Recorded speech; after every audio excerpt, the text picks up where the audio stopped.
ಒಂದೆಲ್ಲೋ ಒಂದು ಕಡೆ ಕುಡುಕರ ಹಾವಳಿ ಮಿತಿ ಮೀರ್ತಾ ಇದೆ. ಕುಡುಕರಿಂದ ಸಮಾಜಕ್ಕೂ ಹಾಳು, ದೇಹವೂ ಹಾಳು, ಆರೋಗ್ಯವೂ ಹಾಳು, ಸಮಾಜದ ದೃಷ್ಟಿಯಲ್ಲಿ ಕಂಟಕರು, ಸಂಸಾರದ ಗುಟ್ಟು ಸಹ ಬಯಲಿಗೆ ಬರುವಂಥದ್ದು. ಇವೆಲ್ಲದರ ಜೊತೆಗೆ ಪರಿಸರವನ್ನು ಹಾಳು ಮಾಡುವಂತಹ ದೃಶ್ಯವನ್ನು ನಾವು ಇವತ್ತು ಕಾಣ್ತಾ ಇದ್ದೀವಿ. ಯಾವ ಮಟ್ಟಕ್ಕೆ ಅಂದ್ರೆ ಎಲ್ಲೆಲ್ಲ ವೈನ್ ಸ್ಟೋರ್ಗಳಿದೆಯೋ, ಬಾರ್ ಪಬ್ಗಳಿದೆಯೋ ಅಲ್ಲಿಗಿಂತಲೂ ಹೆಚ್ಚು ಜನ ಇವತ್ತು ಪರಿಸರ ಒಳ್ಳೆ ಗಾಳಿ ತಗೊಂಡು ಆರಾಮಾಗಿ ಗಂಟೆಗಟ್ಟಲೆ ನಿಂತು ಕೂತ್ಕೊಂಡು ಕುಡಿತಾ ಇರೋದ್ರಿಂದ ಮದ್ಯವ್ಯಸನಿಗಳು ಮಾಡ್ತಾ ಇರುವಂತ ಈ ದುಷ್ಕೃತ್ಯಕ್ಕೆ ಪರಿಸರ ನಾಶವಾಗೋದ್ರ ಜೊತೆಗೆ ಸರೀಸೃಪಗಳು, ಜನಜಾನುವಾರುಗಳು ಸಹ ಆರೋಗ್ಯ ಕೆಡ್ತವೆ. ಹಲೋ, ಹಾಯ್, ನಮಸ್ಕಾರ. ನಾನು ನಿಮ್ಮ ಗೌರವ್ ಶ್ರೀನಿವಾಸ್. ನೀವು ನೋಡ್ತಾ ಇದ್ದೀರಿ ಕನ್ನಡ ಟೈಮ್ಸ್ ಡಿಜಿಟಲ್ ಮೀಡಿಯಾ. ಪ್ರಿಯ ವೀಕ್ಷಕರೇ, ಪರಿಸರ ಇವತ್ತು ಜೂನ್ 5 ಬಂತು ಅಂದ್ರೆ, ಜೂನ್ ತಿಂಗಳು ಬಂತು ಅಂದ್ರೆ ಸರ್ಕಾರ ಅಥವಾ ಸಂಘ ಸಂಸ್ಥೆಗಳು ಎಚ್ಚೆತ್ತುಕೊಳ್ತವೆ. ಅದ್ ಬಿಟ್ರೆ ಜೂನ್ ತಿಂಗಳು ಅದರಲ್ಲಿ ಕೆಲವು ದಿನಾಂಕಗಳನ್ನ ಹೊರತುಪಡಿಸಿದ್ರೆ ಹಿಂದೆ ಮುಂದೆ ತಿರುಗಿ ನೋಡೋದೇ ಇಲ್ಲ. ಮತ್ತಿನ್ ಜೂನ್ ಬರೋ ಗಂಟ್ಲೆ ಕಾಯ್ಬೇಕು. ಈ ನಿಟ್ಟಿನಲ್ಲಿರುವಂತಹ ನಮ್ಮ ಪರಿಸರ ಇವತ್ತು ಯಾವ ಮಟ್ಟಕ್ಕೆ ಹೋಗಿದೆ ಅಂತ ಹೇಳಿ ದೆಹಲಿ ಉದಾಹರಣೆ ಇರ್ಬೋದು, ಅಥವಾ ಬೆಂಗಳೂರಿನ ಜನದಟ್ಟಣೆ ಇರ್ಬೋದು, ಅಥವಾ ಬಾಹ್ಯಾಕಾಶ ಯಾವ ರೀತಿಯಿಂದ ತಗೊಂಡ್ರು ನಮ್ದು ಪರಿಸರ ಹಾಳಾಗ್ತಾ ಇದೆ ಅನ್ನೋದಕ್ಕೆ ಹಲವಾರು ಉದಾಹರಣೆಗಳು ತಮ್ಮ ಕಣ್ಣು ಮುಂದೆ ಇವೆ. ಇದಕ್ಕೆ ಈಗ ಇತ್ತೀಚೆಗೆ ಸೇರ್ಪಡೆಯಾದಂತಹ ಒಂದು ಅಂಶ ಕುಡುಕರ ಹಾವಳಿ. ಕುಡುಕರಿಗೂ ಪರಿಸರಕ್ಕೂ ಏನ್ರಿ ಸಂಬಂಧ? ಅವ್ರ ಪಾಡಿಗೆ ಅವ್ರು ಕುಡ್ದೋಗ್ತಾರೆ. ಎಸ್, ಅವ್ರ ಪಾಡಿಗೆ ಅವ್ರು ಕುಡ್ದೋಗಿದ್ರೆ ಸಮಸ್ಯೆ ಆಗ್ತಿರಲಿಲ್ಲ. ಕುಡಿಯೋಕೆ ಅಂತ ಒಂದು ಜಾಗ ಇದೆ, ಹಲವಾರು ಪಬ್ ಬಾರ್ಗಳಿದೆ. ವೈನ್ ಸ್ಟೋರ್ಗಳಿಂದ ಅಂದ್ರೆ CL7 ಓಕೆ, ವೈನ್ ಸ್ಟೋರ್ಗಳಿಂದ ಕೇವಲ ಮಾರಾಟ ಮಾತ್ರ ಮಾಡಬೇಕಾಗಿರುವಂತ ಕಡೆಯಿಂದ ತಂದಂತಹ ಬಾಟಲ್ಗಳನ್ನ ದುಷ್ಕರ್ಮಿಗಳು ಆರಾಮವಾಗಿ ಯಾವುದೋ ಒಂದು ಮರದ ಕೆಳಗಡೆ, ಜಮೀನಲ್ಲಿ, ತೋಟದ ಕೆಳಗಡೆ, ಅರಣ್ಯ ಪ್ರದೇಶದಲ್ಲಿ ಅಥವಾ ದೇವಸ್ಥಾನದ ಆಜುಬಾಜುಗಳಲ್ಲಿ ಕೂತು ಕುಡಿದು ಮಜಾ ಮಾಡಿ ಹೋದಾರು ಪರವಾಗಿಲ್ಲ. ಅವ್ರು ತಗೊಂಡೋಗುವಂತ ಎಲ್ಲಾ ಪ್ಲಾಸ್ಟಿಕ್, ಮಾಂಸ, ಮಡ್ಡಿಯ, ವಡೆ, ಬೋಂಡ ಏನ ಕಟ್ಟಿಸ್ಕೊಳ್ಳುವಂತ ಅಲ್ಲಿಂದ ಆರಂಭ ಆದಂತ ಪ್ಲಾಸ್ಟಿಕ್, ನೀರಿಗಾಗಿ ತಗೊಂಡೋಗುವಂತ ಬಾಟಲ್ಗಳು, ಜ್ಯೂಸ್ಗಾಗಿ ತಗೊಂಡೋಗುವಂತ ಬಾಟಲ್ಗಳು ಅಂದ್ರೆ ಪ್ಲಾಸ್ಟಿಕ್ ಬಾಟಲ್ಗಳು, ಹಾಗೆ ಬಹಳ ಮುಖ್ಯವಾಗಿ ಏನು ಅವರು ಆಲ್ಕೋಹಾಲ್ನ ತಗೊಂಡೋಗ್ತಾರೆ. ಬಿಯರ್ ಇರ್ಬೋದು, ವಿಸ್ಕಿ ಇರ್ಬೋದು, ಬ್ರಾಂಡ್ ಇರ್ಬೋದು, ಮತ್ತಿತರ ಏನೆಲ್ಲಾ ಬ್ರಾಂಡ್ಗಳಿದೆ ಆ ಎಲ್ಲಾ ಬ್ರಾಂಡ್ಗಳನ್ನ ತಗೊಂಡೋಗುವಂತಹ ಗಾಜಿನ ಬಾಟಲ್ಗಳು ಇದೆಯಲ್ಲ, ಅದನ್ನಾದ್ರೂ ಸುಮ್ಮನೆ ಬಿಟ್ಟು ಹೋದ್ರೆ ಅದು ತಗೊಂಡೋದ್ರೆ ಪರವಾಗಿಲ್ಲ, ಒಡೆದು ಹಾಕುವಂಥದ್ದು. ಇದರಿಂದ ಎಷ್ಟೆಲ್ಲ ಅಪಾಯಗಳಾಗ್ತಾ ಇದೆ.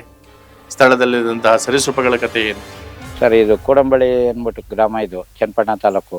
ಇಲ್ಲಿ ನಮ್ಮ ಭಾಗದಲ್ಲಿ ಕೋಡಂಬಳಿ ಆಗ್ಬೋದು, ಈ ಅಕ್ಕಪಕ್ಕ ಎಲ್ಲ ಗ್ರಾಮಗಳಲ್ಲೂ ಈ ಬೆಟ್ಟಗಳಿರೋದ್ರಿಂದ ಬೆಟ್ಟಗಳ ಹತ್ರ ಹೋಗೋದು, ರಾತ್ರಿ ವೇಳೆ ಇಲ್ಲ ಮಧ್ಯಾಹ್ನದ ವೇಳೆ ಎಣ್ಣೆಗಳು ಬಾಟ್ಲು ತಗೊಂಡೋಗಿ ಕುಡಿದು ಆ ಬಾಟ್ಲುಗಳು ಒಡೆದು ಅಲ್ಲಿ ಓಡಾಡೋಕ್ಕಾಗಲ್ಲ. ಈ ಕೋಡಂಬಳಿ ಕೆರೆಲೆ ಓಡಾಡೋಕ್ಕಾಗದೇ ಇರುವಂಥ ಸ್ಥಿತಿ ಇದೆ.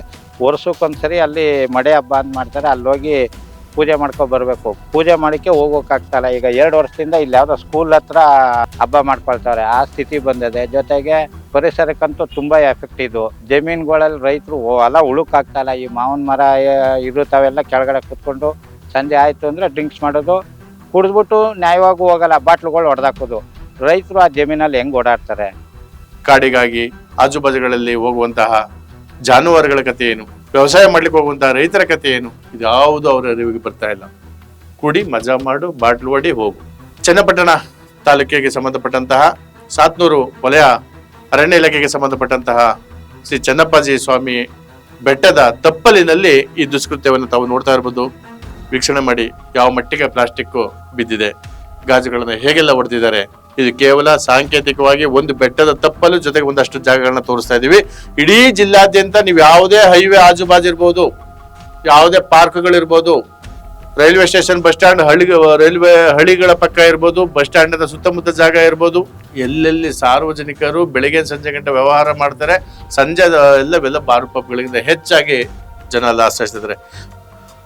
ಮತ್ತೊಂದು ನಮ್ಗೆ ಒಂಥರ ಹಿಂಸೆ ಅನಿಸುವಂಥದ್ದು, ಹೇಳ್ಕೊಳಕ್ ಆಗದೆ ಇರುವಂಥದ್ದು ಪದಗಳೇನಪ್ಪಾ ಅಂದ್ರೆ, ವಿದ್ಯಾವಂತರೆನಿಸ್ಕೊಂಡಂತವರೇ ಈ ಕೃತ್ಯದಲ್ಲಿ ಭಾಗಿಯಾಗ್ತಾ ಇದಾರೆ. ಇದನ್ನ ಸ್ಪಷ್ಟವಾಗಿ ಯಾಕೆ ಹೇಳ್ತೀನಿ ಅಂತ ಅಂದ್ರೆ, ಅವ್ರು ಎಲ್ಲೋ ಒಂದ್ ಕಡೆ ಬಾರಲ್ಲಿ ಕುತ್ಕೊಳ್ಳೋ ಮುಜುಗರ, ಯಾರ ನೋಡ್ಬಿಟ್ಟಾರೋ, ಯಾರ ಕೇಳ್ಬಿಟ್ಟಾರೋ, ಅಥವಾ ಯಾರ ಬನ್ನಿ ಕೊಡಿಸ್ಬೇಕಾಗುತ್ತೆ ಅನ್ನೊಂದು ದುರಾಲೋಚನೆಯಿಂದನೂ ಎಲ್ಲೋ ಒಂದ್ ಕಡೆ ಒಬ್ರು, ಇಬ್ರು, 3, 4 ಜನ ಸೇರ್ಕೊಂಡು ಎಲ್ಲೆಲ್ಲಿ ಮೋರಿಗಳಿದೆ, ಎಲ್ಲೆಲ್ಲಿ ಖಾಲಿ ಬಡಾವಣೆಗಳಿದೆ, ಎಲ್ಲೆಲ್ಲಿ ಬೆಟ್ಟದ ತಪ್ಪಲಿದೆ ಅಂದ್ರೆ ಆರಾಮಾಗಿರ್ಬೇಕು, ಒಳ್ಳೆ ಗಾಳಿ ಬೇಕು.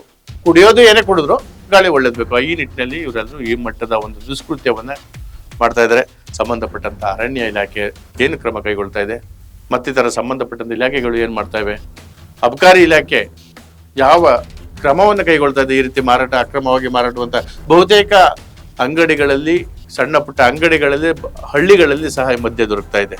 ಟೆಟ್ರಾಪಾಕ್ ನಿಂದ ಆಗ್ತಾ ಇರುವಂತದ್ದು, ಪ್ಲಾಸ್ಟಿಕ್ ನಿಂದ ಆಗ್ತಾ ಇರುವಂತದ್ದು, ಗಾಜಿನ ಬಾಟಲ್ ಮದ್ಯದಿಂದ ಮತ್ತೆ ಮದ್ಯ, ಆ ಮದ್ಯದ ಬಾಟಲ್ಗಳಿಂದ ಆಗ್ತಿರುವಂತಹ ಅನಾಹುತನ ಯಾಕೆ ತಡೆಗಟ್ತಾ ಇಲ್ಲ? ಯಾಕೆ ಸಂಬಂಧಪಟ್ಟಂತೆ ಪೊಲೀಸರು ಸಹ ಖಾಲಿ ನಿವೇಶನಗಳಲ್ಲಿ, ಬಡಾವಣೆಗಳಲ್ಲಿ, ಸಾರ್ವಜನಿಕ ಸ್ಥಳಗಳಲ್ಲಿ ಈ ತರ ಕುಳಿತಿರುವಂತವನ್ನ ಯಾಕೆ ಹುಡುಕಿ ಅವ್ರ ಮೇಲೆ ಕ್ರಮ ಕೈಗೊಳ್ತಾ ಇಲ್ಲ? ಇದೇ ರೀತಿ ಮುಂದುವರೆದ್ರೆ ನಮ್ಮ ಪರಿಸರದ ಕಥೆ ಏನು?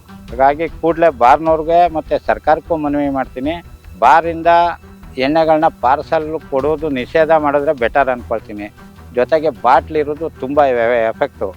ಹಾಗಾಗಿ ಪರಿಸರ ಉಳಿಸ್ಬೇಕು ಅನ್ನೋದು ಏನಾರ ಅವ್ರ ಮನಸ್ಸಲ್ಲಿದ್ದರೆ ಅಧಿಕಾರಿಗಳಿಗಾಗ್ಬೋದು, ಸರ್ಕಾರಕ್ಕಾಗ್ಬೋದು, ಈ ಬಾಟ್ಲುಗಳನ್ನ ಬ್ಯಾನ್ ಮಾಡಬೇಕು.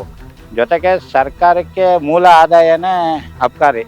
ಹಾಗನ್ಕೊಂಡು ಈ ರೀತಿ ಎಲ್ಲ ಮಾಡ್ತಾ ಇರೋದು ಸರ್ಕಾರ ಕೂಡಲೇ ಈ ಕಡೆ ಸ್ವಲ್ಪ ಕಣ್ಣು ತೆರೆದು ಈ ಸಂಜೆ ವೇಳೆ ಇಲ್ಲಿಗೆ ಪೊಲೀಸ್ನವ್ರನ್ನ ಏನಾರ ಒಂದು ರೌಂಡ್ ಬಂದರೆ ಒಳ್ಳೆಯದು. ಈಗ ನಮ್ಮ ಕೋಡಂಬಳ್ಳಿಯಿಂದ ಸಿಂಗಾಜಿಪುರಕ್ಕೆ ಹೋಗೋ ರೋಡಲ್ಲಿ ಸಂಜೆ 5:30, 6 ಗಂಟೆಗೆ ಬನ್ನಿ, ಪ್ರತಿ ರೋಡ್ ಸೈಡಲ್ಲೇ ಕೂತಿರ್ತಾರೆ ಸಿಗರೇಟ್ಗಳು ಸೇರ್ಕೊಂಡು, ಎಣ್ಣೆ ಹೊಡ್ಕೊಂಡು. ಒಂದು ವಾರ ರೆಗ್ಯುಲರ್ ಪೊಲೀಸ್ನವ್ರು ಬಂದರೆ ಎಷ್ಟೋ ಒಂದು 60 ಭಾಗನಾರ ಈ ಎಣ್ಣೆದು ಸಮಸ್ಯೆ ಕಮ್ಮಿ ಆಯ್ತದೆ. ಪರಿಸರಕ್ಕಾಗಿ ಹಲವಾರು ಟೀಮ್ಗಳು, ಹಲವಾರು ಪರಿಸರ ತಜ್ಞರು, ಬಹುತೇಕ ಮಂದಿ ಇವತ್ತಿಗೂ ಬಹಳಷ್ಟು ಕಷ್ಟಪಡ್ತಾ ಇದ್ದಾರೆ. ಸೊ ಕುಡಿತಾ ಇರೋರೆಲ್ಲ ನಾವು ಪರಿಸರ ವಿರೋಧಿಗಳಂತೇನು ಹೇಳ್ತಾ ಇಲ್ಲ. ಬಹುತೇಕ ಮಂದಿ ಪರಿಸರವನ್ನ ಕುಡಿದಾದ್ಮೇಲೆ ಹಾಳು ಮಾಡುವಂತವ್ರು ಜಾಸ್ತಿ ಆಗಿದೆ. ಕುಡಿಯೋಕ್ ಮೊದಲು ಅವರು ಪರಿಸರ ಪ್ರೇಮಿಗಳೇ, ಕುಡಿದ ನಂತರ ಪರಿಸರ ವಿರೋಧಿಗಳಾಗ್ತಾ ಇದ್ದಾರೆ. ಇದರಿಂದ ಬಹಳಷ್ಟು ಪ್ರವಾಸಿಗರಿಗಿರ್ಬೋದು, ಜಾನುವಾರುಗಳಿಗಿರ್ಬೋದು, ಸರೀಸೃಪಗಳಿಗಿರ್ಬೋದು ತುಂಬಾನೇ ತೊಂದರೆ ಆಗ್ತಾ ಇದೆ. ಸಂಬಂಧಪಟ್ಟಂತ ಅಧಿಕಾರಿಗಳು ಕೂಡಲೇ ಎಚ್ಚೆತ್ಕೋಬೇಕು. ಅಬಕಾರಿ ಇಲಾಖೆ ಬಹಳ ಮುಖ್ಯವಾಗಿ ಪೊಲೀಸ್ ಇಲಾಖೆ ಜೊತೆಗೂಡಿ ಇದನ್ನ ಕಾರ್ಯರೂಪಕ್ಕೆ ತರಬೇಕು, ಅವಾಯ್ಡ್ ಮಾಡುವಂತದ್ದು ಆಗ್ಬೇಕು. ಯಾವುದೇ ರೈತರಾಗ್ಲಿ ಎಲ್ಲರೂ ನಿಮ್ಮ ಬದಿಯಲ್ಲಿ, ನಿಮ್ಮ ಜಾಗದ ಅಂದ್ರೆ ತೋಟದ, ಹೊಲದ, ಗದ್ದೆಯ ಬದಿ ಕುಳಿತಿದ್ರೆ ಖಂಡಿತವಾಗ್ಲೂ ನೀವು ಸಹ ಒಂದು ಫೋಟೋ ವಿಡಿಯೋನ ತೆಗೆದು ನಮಗೂ ಕಳಿಸಿ, ಪೊಲೀಸ್ನವ್ರಿಗೂ ಮಾಹಿತಿ ನೀಡಿ, ಅಬಕಾರಿ ಅವ್ರಿಗೂ ನೀಡಿ. ಈ ದುಷ್ಕೃತ್ಯವನ್ನು ತಡೆಯಲಿಲ್ಲ ಅಂದ್ರೆ ಈಗ ಆಗಿರುವಂತಹ ಪರಿಸರದಿಂದ ಆಗ್ತಾ ಇರುವಂತಹ ಹಲವಾರು ಅನಾಹುತಗಳಿಗೆ ನಾವು ನೀವು ಕಾರಣ ಆಗ್ತೀವಿ. ಖಂಡಿತ ಅದಾಗೋದು ಬೇಡ. ಮುಂದಿನ ಪೀಳಿಗೆಗೆ ಪರಿಸರ ಬಹಳ ಮುಖ್ಯ. ಈಗ ನಮ್ಮ ಕೋಡಂಬಳ್ಳಿ ಒಂದ್ರಲ್ಲಿ 5 ಬಾರದೆ, ಮತ್ತೆ ವಂಗನೂರಿಂದನೂ ತಗೋಬರೋ, ಇಲ್ಲಿ ತಗೊಳ್ಳೋಕೆ ಹೆದರಿಕೊಳ್ಳೋರು ವಂಗನೂರಿಂದ ತರ್ತಾರೆ. ಈಗ ಕುಂತೂರ್ ಹತ್ರನೂ ಒಂದು ಆಗ್ತಾ ಇದೆ. ಬೇರೆ ಊರುಗಳಿಂದ ಹೋಗಿ ತಗೊಂಡ್ ಬರೋದು. ಇಲ್ಲಿ ಜಾಗ ಚೆನ್ನಾಗಿರ್ತದಲ್ಲ, ತೋಟಗಳು, ಈ ಕೆರೆ, ಇದು ನೋಡಿ, ಇದು ಪಾರ್ಕ್ ತರ ಮಾಡವ್ರೆ ಓಡಾಡಕ್ಕೆ ಅಂತ. ಓಡಾಡಕ್ಕೆ ಆಗಲ್ಲ ಇಲ್ಲಿ. ಯಾವ ಪಂಚಾಯತಿ ಮಾಡೋದು ಉದ್ದೇಶ ಏನಂದ್ರೆ ಸಂಜೆ ಮತ್ತೆ ಬೆಳಗಿನ ವೇಳೆ ವಾಕಿಂಗ್ ಮಾಡ್ಲಿ ಜನ ಅನ್ಕೊಂಡ್ ಮಾಡಿದ್ರು. ಎಲ್ಲಿ ವಾಕ್ ಮಾಡೋಕ್ಕಾಯ್ತದೆ? ರಾತ್ರಿ ಬಂದು ಹಿಂಗೆ ಕುಡ್ದು ಹೊಡೆದ್ರೆ ಎಲ್ಲಿ ಬಂದು ಓಡಾಡೋಕ್ಕಾಯ್ತದೆ? ತೋಟಗಳಲ್ಲೂ ಅದೇ ಸ್ಥಿತಿ. ಕೂಡಲೇ ಇದಕ್ಕೆ ಸಂಬಂಧಪಟ್ಟ ಅಧಿಕಾರಿಗಳು ಯಾವ್ದಾರ ಒಂದು ಕ್ರಮ ತಗೊಳ್ಳಿ. ಪೊಲೀಸ್ ಇಲಾಖೆನೂ ಈ ಕಡೆ ಹೌದೌದು, ಭಾನುವಾರ ಶನಿವಾರ ನಗರವಾಗಿ ಇಲ್ಲಿಯವ್ರಿಗಿಂತ ಹೆಚ್ಚಿಗೆ ನಮ್ಗೆ ಹೊರಗಡೆಯವ್ರದೇ. ಚನ್ನಪಟ್ಟಣದವ್ರು ಬರ್ತಾರೆ, ಇಲ್ಲಿ ಕಬ್ಬಾಳ್ಗೆ ಹೋಗ್ಬೇಕಲ್ಲ, ಕಬ್ಬಾಳ್ಗೆ ಹೋಗೋರೆಲ್ಲ ಇಲ್ಲೇ ಎಲ್ಲರೂ ಕುಟ್ಕೊಂಡು ಹೋಗೋದು, ಹೋಗ್ಬಿಟ್ಟು ಹೋಗುವಾಗ ಹೊಡೆದಾಕ್ಬಿಟ್ಟು ಹೋಗೋದು. ಇಲ್ಲಿಂದ ಹೋಗಿ ಮುಂದೆ ದಂಡುಮರಂ ದೇವಸ್ಥಾನದವರೆಗೂ ಉದ್ದಕ್ಕೂ ಬರೀ ಬಾಟ್ಲುಗಳೇ ಸಿಗ್ತವೆ. ಮುಂದಿನ ದಿನಗಳಲ್ಲಿ ಒಂದೊಂದು ಯಾವ್ಯಾವ ಪಾತ್ರ ಅಂದ್ರೆ ನದಿ ಪಾತ್ರ ಇರ್ಬೋದು, ಕೆರೆ ಅಂಗಳದ ಪಾತ್ರ ಇರ್ಬೋದು, ಬಡಾವಣೆಗಳದ್ದು ಇರ್ಬೋದು, ಬೆಟ್ಟದ ತಪ್ಪಲೆಗಳಿರ್ಬೋದು, ಕೃಷಿಗೆ ಸಂಬಂಧಪಟ್ಟ ಜಮೀನುಗಳಲ್ಲಿರ್ಬೋದು, ಎಲ್ಲವನ್ನು ಮತ್ತೆ ಹೈವೇಗೆ ಸಂಬಂಧಪಟ್ಟಂತೆ ಎಲ್ಲವನ್ನು ಹಂತ ಹಂತವಾಗಿ ವಿಡಿಯೋ ಮೂಲಕ ತಮ್ಮ ಮುಂದೆ ಇಡ್ತಾ ಹೋಗ್ತೀವಿ. ಪರಿಸರನ ಉಳಿಸುವ ಮೂಲಕ ನಾವೆಲ್ಲರೂ ಈ ತರ ದುಷ್ಕೃತ್ಯಗಳನ್ನ ತಡೆಯೋಣ. ಮತ್ತೊಮ್ಮೆ ಮತ್ತೊಂದು ಸುದ್ದಿ ವಿಚಾರಕ್ಕೆ ತಮ್ಮ ಮುಂದೆ. ನಮಸ್ಕಾರ.